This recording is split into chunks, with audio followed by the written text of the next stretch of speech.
Hi everybody! Today in math we get to do something really fun. We are going to be pirates who are making a map to a buried treasure. You are going to need a blank piece of paper. Now, I did not include any blank paper in your binder, so if you don't have a regular piece of blank paper at home, you can just use the back of one of the pieces from your remote learning binder. For example, you could use the back of this letter that I wrote in the beginning, or you can use the back of a piece of morning work. The back of a piece of paper will work just fine. You'll also need a couple different crayons or markers, and of course you'll need a pencil to be able to do this. We're also going to be using these maps to practice our measuring. So whatever you used to measure yesterday when you were drawing that crooked path on your whiteboard, you're going to use that again today. So for me, that was a paper clip that I used to measure. Maybe for you, it was a Lego or a marker cap or whatever. You're going to use that non-standard measurement little thing that you were using to measure yesterday. Okay, let's get started.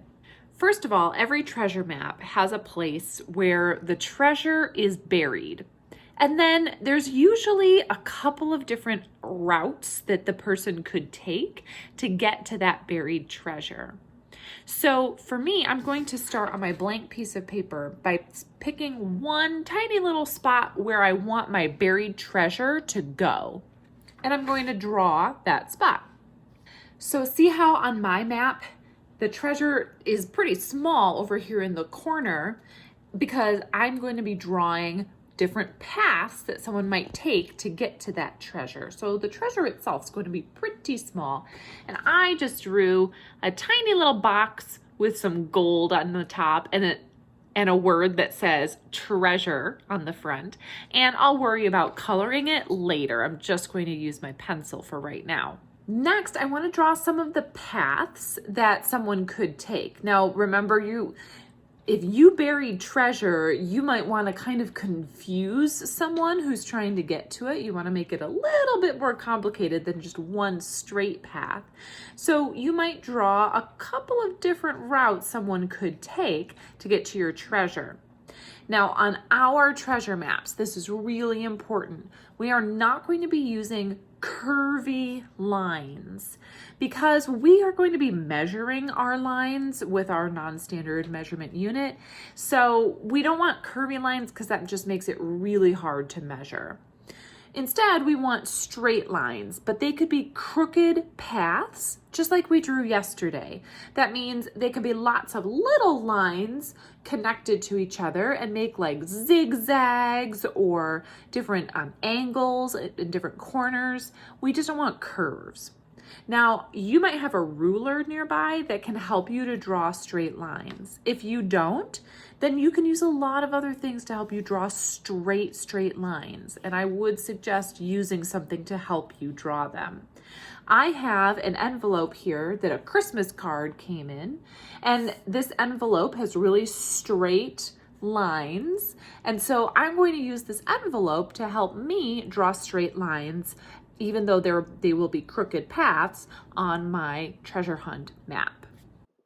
Okay, so this is kind of a funny angle. I had to put my phone on top of my water bottle, but I wanted to give you a glimpse of how I used the envelope as a straight edge, and that helps me draw lots of straight lines that connect to each other so that I could draw several different paths to get to my treasure. I also put a little circle at the bottom that says start here.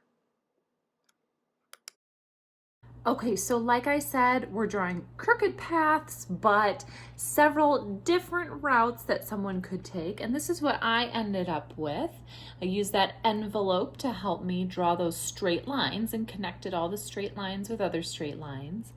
They're very straight. I didn't draw any of them just on my own. I used the envelope for all of them to help me make them straight. Now, I also put a little circle down here at the corner that says start here. So all of the paths start there and they all end at the treasure. And another thing that treasure maps usually have is some kind of obstacle. So I'm going to go back and add in different things that a person who's walking on these paths might encounter, like a forest or a hungry bear or a mountain that they have to cross over.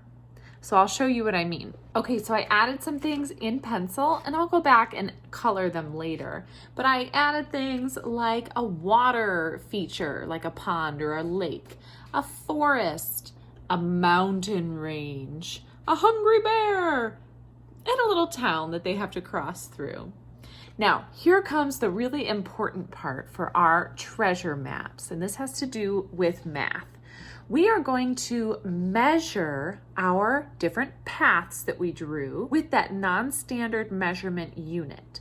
So I'm going to use my paper clip to measure all of the paths on this paper. First, I'm going to take a guess about which path I think is the longest.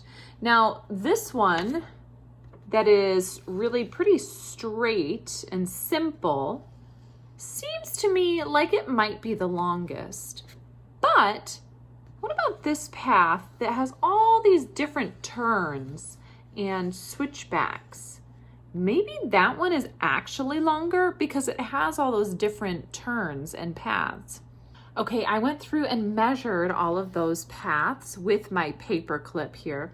And like I did yesterday, I went through and I actually marked off where the paper clip stopped each time so that when I was moving it, I only have one paper clip. So I had to move it along the path.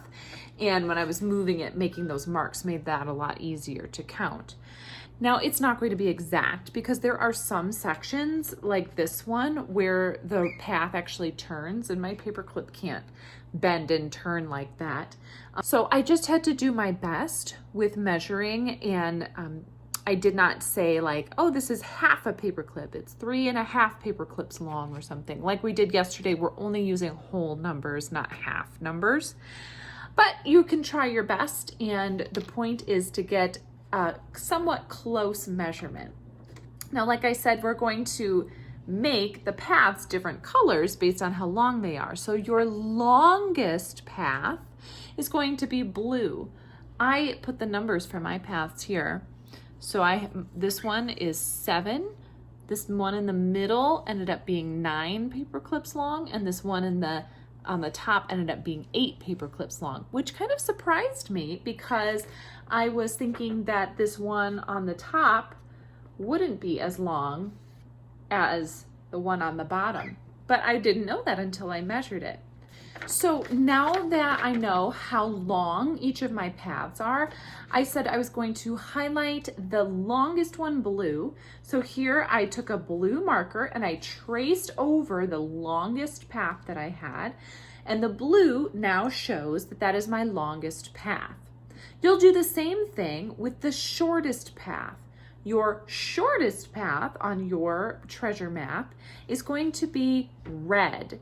My shortest path happens to be the one that is 7 paper clips long. So I traced over it in red, and the red shows that that is my shortest path.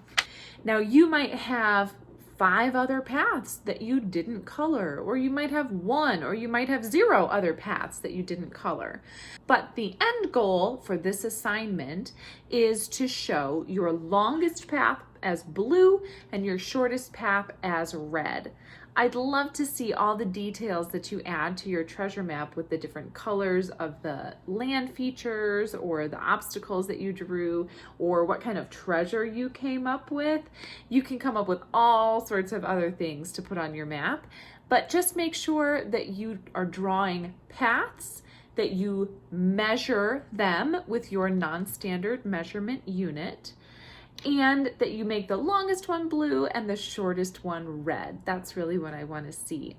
You can get as creative as you want with the other stuff. Okay, everybody, have a great time drawing those treasure maps and measuring them. I can't wait to see what you come up with. See you tomorrow for another math lesson.